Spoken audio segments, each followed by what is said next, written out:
λέξη παράνοια είχε ένα συνώνυμο, τότε η ιστορία του The Batman Who Loves θα ήταν μία από αυτές. Καθίστε αναπαυτικά, γιατί σήμερα θα δούμε την προέλευση και ιστορία του The Batman Who Loves. Το τεύχος ξεκινάει με τον Batman Who Loves να μιλάει σε κάποιον μυστηριώδη άντρα λέγοντάς του «Πραγματικά νόμιζες πως τα είχες καταλάβει όλα, ότι ήξερες κάθε συνδυασμό στην τράπουλα και θα σε συγκινούσε κάθε φορά που το έκανες σωστά». Ο Batman Who Loves συνεχίζει να λέει «Αλλά αυτή δεν είναι καμία από αυτές τις ιστορίες. Υπάρχουν γνωστά μέρη, αλλά είναι όλα σε λάθος μέρη. Και δεν υπάρχει τίποτα πιο τρομακτικό από όταν όλα τα φύλλα απλώνονται στο τραπέζι σωστά. Αλλά μετά έρχεται ένα άλλο φύλλο και αλλάζει το νόημα ολόκληρου του χεριού. Και δεν υπάρχει τρόπος να γνωρίζεις τι πρόκειται να συμβεί στη συνέχεια». Αυτή, παιδιά, ήταν μόνο η πρώτη σελίδα του τεύχους. Στη δεύτερη σελίδα πηγαίνουμε στην προέλευση του χαρακτήρα πολλά χρόνια πίσω, στη γη -22 της Gotham City. Βλέπουμε τον Joker να έχει ναρκώσει τον Batman για να είναι σωματικά αδύναμος, αλλά όχι ψυχικά, καθώς θέλει ακόμα τον Batman να είναι λογικός για να νιώσει το χάος και την καταστροφή που έχει προκαλέσει στη Gotham City. Για παράδειγμα, έχει βομβαρδίσει νοσοκομεία, το αρχηγείο της Gotham, έχει σκοτώσει κακούς όπως την Catwoman, τον Penguin και τον Killer Croc, όπως επίσης λέει στον Batman πως διέλυσε κυριολεκτικά τα μάτια του Jim Gordon και καθώς τον σκότωνε παύλα βασάνιζε, ο Jim φώναξε την Μπάρμπαρα στα τελευταία του λόγια καθώς έλειωνε το σαγόνι του. Όπως καταλαβαίνετε, παιδιά, εδώ ο Joker έχει ξεφύγει εντελώς. Ο Joker λέει στον Batman ότι ξεμένουν από χρόνο και ότι αυτοί οι δύο πρέπει να εξελιχθούν. Ουσιαστικά ο Joker γίνεται full τρελός, αφού να φανταστείτε εκείνη την ώρα περνάει μια οικογένεια με τα παιδιά της, ο Joker του σκοτώνει μπροστά στον Batman αναπαριστώντας τη δολοφονία των γονιών του, αφήνοντας μόνο το κοριτσάκι ζωντανό, ενώ ταυτόχρονα ο Batman φωνάζει πνιγμένος μέσα στα αίματα να μην το κάνει.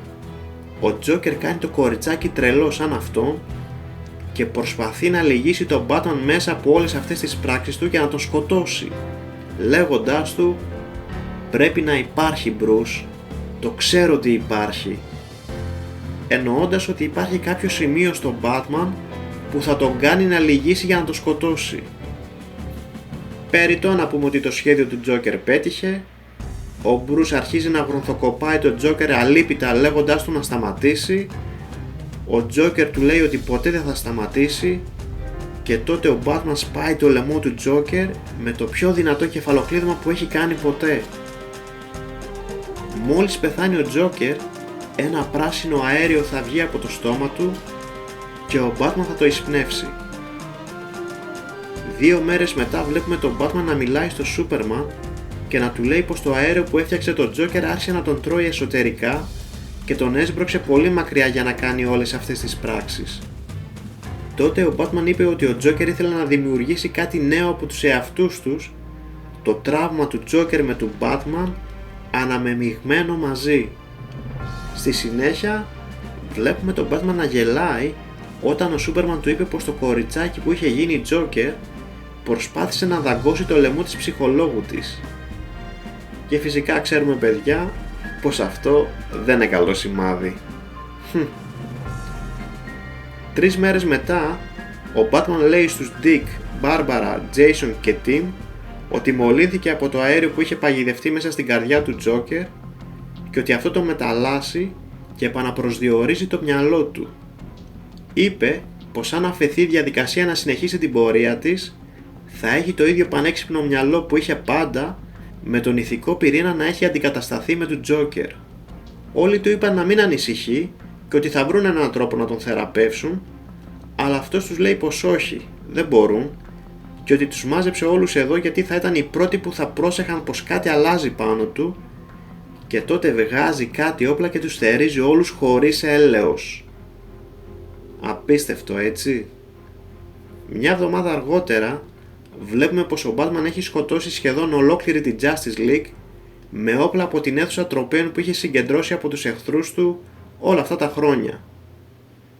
Φυσικά ο Superman στέκεται με τα βίας όρθιος, αλλά όχι για πολύ, μιας και ο Batman του λέει πως είναι πολύ απογοητευμένος που θα πρέπει να το σκοτώσει μόνο μια φορά. Επίσης του λέει ότι έχει πάρα πολλούς τρόπους για να το σκοτώσει και ο Superman του απαντάει πως οι άνθρωποι θα δουν τι έκανε και ότι θα αντιδράσουν.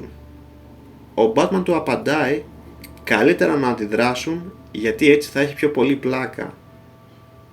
Στη συνέχεια βλέπουμε ότι ο Batman έχει φέρει τη γυναίκα και το γιο του Superman. Αυτοί είναι φοβισμένοι με όσα γίνονται εκεί και ο Batman ειρωνεύεται τον Superman λέγοντας του γιατί δεν λέει ότι οι καλοί θα νικήσουν στο τέλος. Ο Superman του λέει πως δεν θα προδώσει τα ιδανικά του και πως δεν θα έλεγε ψέματα στην οικογένειά του. Ο Batman γελάει ειρωνικά και του λέει πως μπορεί να πει ψέματα στη δικιά του οικογένεια, δείχνοντάς του όλους μεταλλαγμένους σε Joker. Τότε ο Batman δίνει στο Superman ένα κομμάτι του τροποποιημένου μαύρου κρυπτονίτη που τον κάνει να τρελαθεί και σκοτώνει την ίδια του τη γυναίκα αλλά και το γιο του. Ξέρω. Παράνοια σκέτη, παιδιά. Χαμός. Ύστερα από χρόνια, ο κόσμος του The Batman Who Laughs έρχεται στο τέλος του και σε αυτό το διάστημα γνωρίζει τον Barbatos, ο οποίος του δείχνει τη γη 0 και πως υπάρχει ένας Batman που ζει εκεί. Στη συνέχεια βλέπουμε τον The Batman Who Laughs να μιλάει στο μυστηριώδη άτρα της πρώτης σελίδας με όλα τα χαρτιά πάνω στο τραπέζι. Λέει σε αυτό το άτομο πως πιστεύει ότι ο Joker είχε δίκιο μέχρι ένα σημείο, ότι οι δυο τους έπρεπε να εξελιχθούν σε κάτι νέο μαζί. Ο Joker συνήθιζε να τον αποκαλεί βασιλιά νυχτερίδα που κυβερνούσε το σκοτεινό βασίλειό του, αλλά και τι είναι βασιλιάς? Είναι ένα ισχυρό χαρτί, το φύλλο με την υψηλότερη αξία στην τράπουλα. Όχι αλάνθαστο, σίγουρα, αλλά ισχυρό. Και το φύλλο του Joker από μόνο του δεν έχει καμία εγγενή αξία. Καθορίζεται από το τι παίζει εναντίον. Επικίνδυνο στις δυνατότητές του περισσότερο από οτιδήποτε άλλο. Αλλά αν κρατάς δύο μαζί σε ένα χέρι, μπορούν να κρατήσουν σχεδόν οποιαδήποτε αξία. Μπορούν να μετατοπιστούν και να προσαρμοστούν σε οποιαδήποτε απειλή αντιμετωπίσουν και έτσι μπορώ και εγώ. Συνεχίζει λέγοντας σε αυτό το άτομο που είναι τυλιγμένο με επίδεσμους ότι αυτό που είναι τόσο τρομακτικό είναι ότι ξέρεις πως έχω ήδη κερδίσει ενάντια σε οποιοδήποτε χέρι θα μπορούσες να παίξεις εναντίον μου. Τότε ο Batman Who Laughs τον ρωτάει πως θα μπορούσε να γίνει χειρότερο. Τι άλλο θα μπορούσαμε να έχουμε στα μανίκια μας? Θέλεις να το δεις, έτσι δεν είναι? Αλλά είσαι τρομοκρατημένος ταυτόχρονα.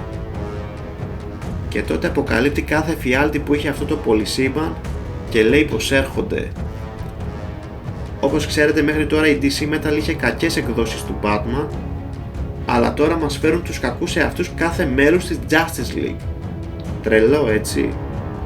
Βλέπουμε έναν κακό Superman, μια κακιά Wonder Woman, έναν κακό Flash κλπ.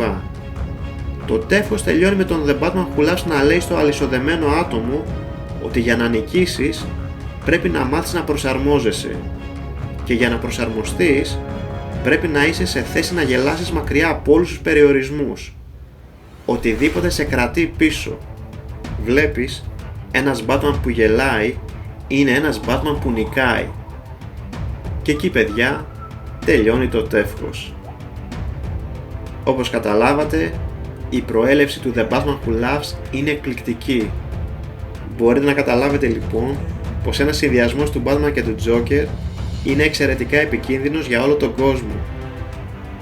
Θα σας συνιστούσα να διαβάσετε ολόκληρο το κόμικ για να εξερευνήσετε και τις παραμικρές λεπτομέρειες που είναι πολύ καλά γραμμένες. Τώρα πιθανόν να αναρωτηθείτε ποιος είναι ο μυστηριώδης αλυσοδεμένος άνθρωπος τυλιγμένος με επιδέσμους. Η αλήθεια είναι ότι κανείς δεν ξέρει. Μήπως είναι ο Bruce από τη γη 0? Μπορεί να είναι ο Χας, ξέρετε, λόγω των επιδέσμων. Ή μπορεί να είναι ο Joker της γης 0. Κανείς δεν ξέρει και ίσως μάθουμε στο μέλλον. Το μόνο σίγουρο είναι ότι το συγκεκριμένο τεύχος ήταν φανταστικό και σίγουρα αξίζει να του δώσετε μια ευκαιρία να το διαβάσετε. Εάν σας άρεσε το βίντεο, μην ξεχάσετε να υποστηρίξετε το κανάλι αφήνοντας ένα σχόλιο και πατήστε το κουμπί της εγγραφής για να βλέπετε πρώτοι τα επερχόμενα βίντεο.